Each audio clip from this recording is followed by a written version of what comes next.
on the mound for the Mets, left-hander Sid Fernandez, 5-8, with an ERA of 3.32. Runs hit in that 15-14 California win over the White Sox. Johnson hits it a ton to right field. Reynolds goes back, and it is gone. Home run, Howard Johnson.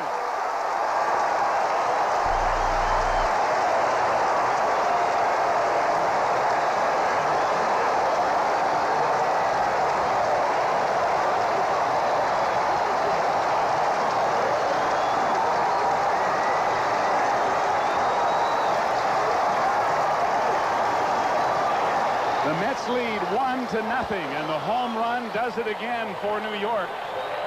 Johnson's 18th of the year and his 49th RBI.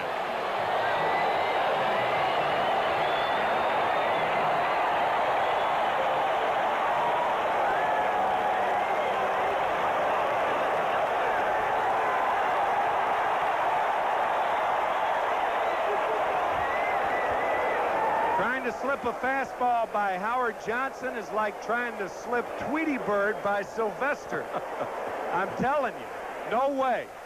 Forget it. He is as much a fastball hitter as anybody in the National League, maybe anybody in baseball.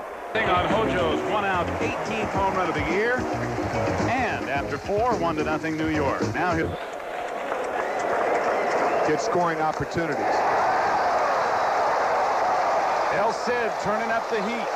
He has now struck out 6 in 4 2/3 innings, and the first 2 hitters here in the 5th. Well, there have been 14 days this month over 90 degrees in New York, and I guess you could say about 14 days that the Mets have run out pitchers that could throw over 90. So he has fired out that right hand.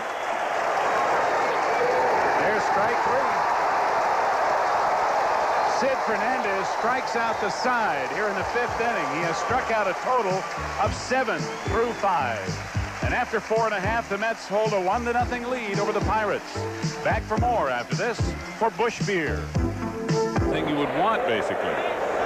Curveball got him. So does Fernandez. Sid brought the whole bag of tricks tonight. He has struck out 4 in a row. A total of 8 now in 5 1/3 innings, and the mixture of speed and breaking pitches has really been evident, perhaps more so tonight for Fernandez than in any recent outing this year. Got him on strikes.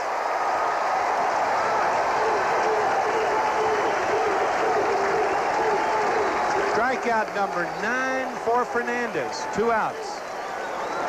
Still 3-2 to Johnson. Roger McDowell's new hairdo grew in a hurry too, didn't it? A lot it's of like guys. Sam Kinison. A lot of guys like me who are losing their hair would like to know how Roger managed that so quickly.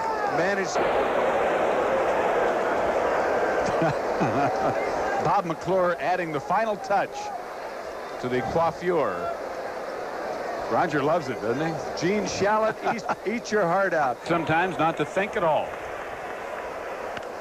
Grounded sharply left field. Here comes Johnson. Safe at home. 2-0 New York on the play. Elster goes to second.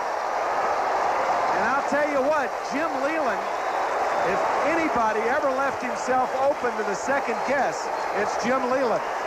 A hanging curveball.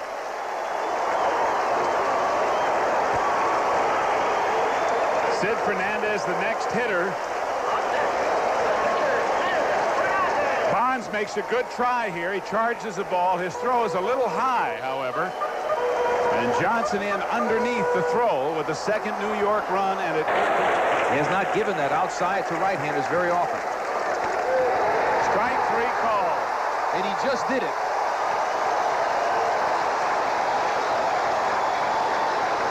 Strikeout number 11 for Sid Fernandez, and 2 out here in the 7th. This is tough on the hitter because this pitch is not much different than the one he just called a ball. In fact, it might even be higher.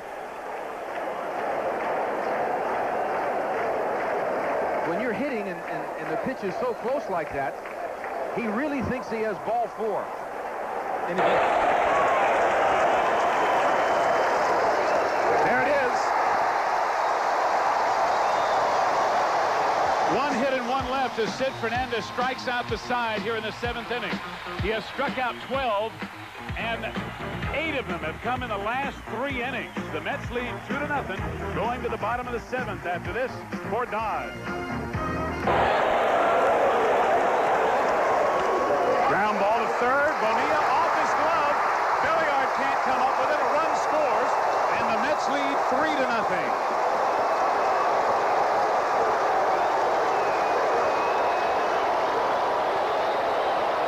That's kind of a negative. That's a tough night's sleep. Ground ball to short should do it. Long throw for Elster in time. And the Mets have shut out the Pittsburgh Pirates the first 2 games of this series, and the last 4 consecutive games these teams have played here at Shea Stadium.